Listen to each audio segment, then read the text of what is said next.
In Scotland, we have some absolutely amazing scenery. And there's a community of us who ride motorbikes like this one behind me, who really just want to get out and use it in a fun but legal manner. We're looking for 10-mile loops of a total variety of woodland, forest, hills, bogs, quarries, you name it, for us to be able to ride our bikes in legal SACU sanctioned events with all the insurance covered. There are two different types of events.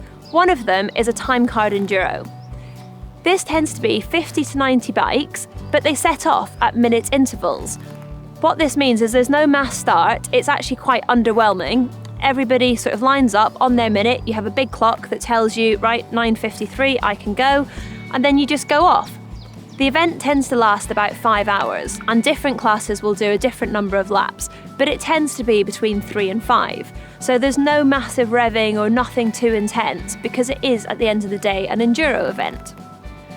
The riders win this enduro event on a very small section.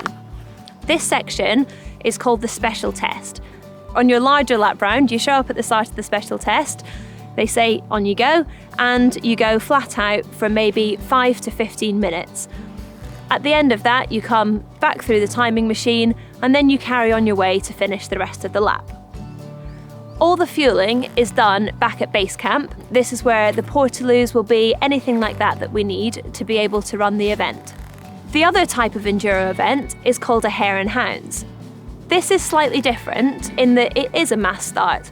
There will be 5 groups, as an example, of about 20 different bikes in each group, and they all set off at the same time. This event tends to be about 3 hours long, and it is 3 hours of as many laps as you can do. A few logistics for you if you are thinking about letting us very kindly use your land for these sort of events. The clubs will need access to the land for 6 to 10 weeks before the event in order to plan out the route that they're going to send us on. The routing in the time before the event is usually done using quad bikes and motorbikes and a team of about 6 to 10 people. We use tiny little orange arrows to mark the majority of the route. These tend to be stapled to either posts or tree trunks, but when I say tree trunks, I mean the bark, and we are very careful not to touch the timber itself. In addition, marker tape will be used on trickier sections and to stop people cutting corners. This will all be put up the week before the event and taken down the week after. Club officials will approve and set out the course with the landowner, and they will all be wearing high-vis jackets both in advance of the event when they're setting it up and also on the day of the event so that any riders know who to speak to. You'll be dealing with the clerk of the course. This is somebody who's been on the SACU's course to become one, and they will be your point of contact throughout the whole period. They are totally responsible for the safety and the running of the event. Depending on the level of the event, the SACU may also send a steward who will go along and make sure that all the different rules are being adhered to. On the day of the event, all officials will have a lanyard which specifies exactly which role they play.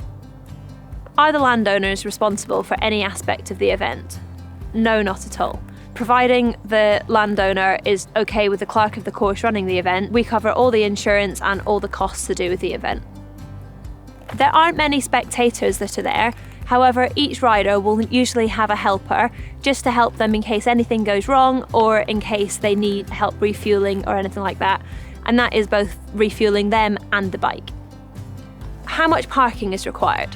One thing to be aware of is that there are 50 to 90 bikes at one event, and each of these bikes needs to be brought there. So therefore there will be 50 to 90 vans or cars with trailers, so obviously everything's quite long.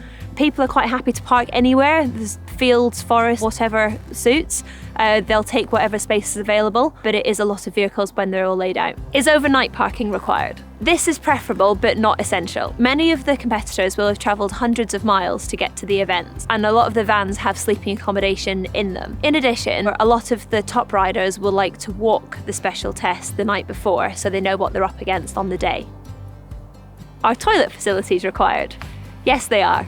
We will hire some portaloos, as many as is required for the number of people, and they will be in the main base. They will not be out at site, they will just be in the car park itself. Are medical services required? The SACU have recommendations depending on the level of event with what sort of medical services are required. This will usually be an ambulance and a first aid tent. All these costs are borne by the organising club and paid for by them. Are environmental issues considered? Yes, definitely. All the bikes must be refuelled only in the refuelling area. They must have a mat underneath them in case there is any overflow. And we are also very conscious of any drainage ditches or runoff or anything that you say is important to you. We are really grateful to be in the countryside and to be allowed to use this amazing scenery that Scotland has to offer. So we tend not to leave much litter behind anyway, but it is the organisers' responsibility to do a clear up at the end of the event. The SACU absolutely deplores illegal riding in and around Scotland.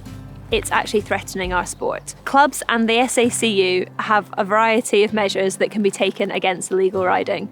Landowners have got our full support in stopping this sort of activity. The best bit about this is you will be paid. You'll normally get paid within a week of the event once the organisers have had a chance to breathe a sigh of relief that it's all over, and then they'll pay you.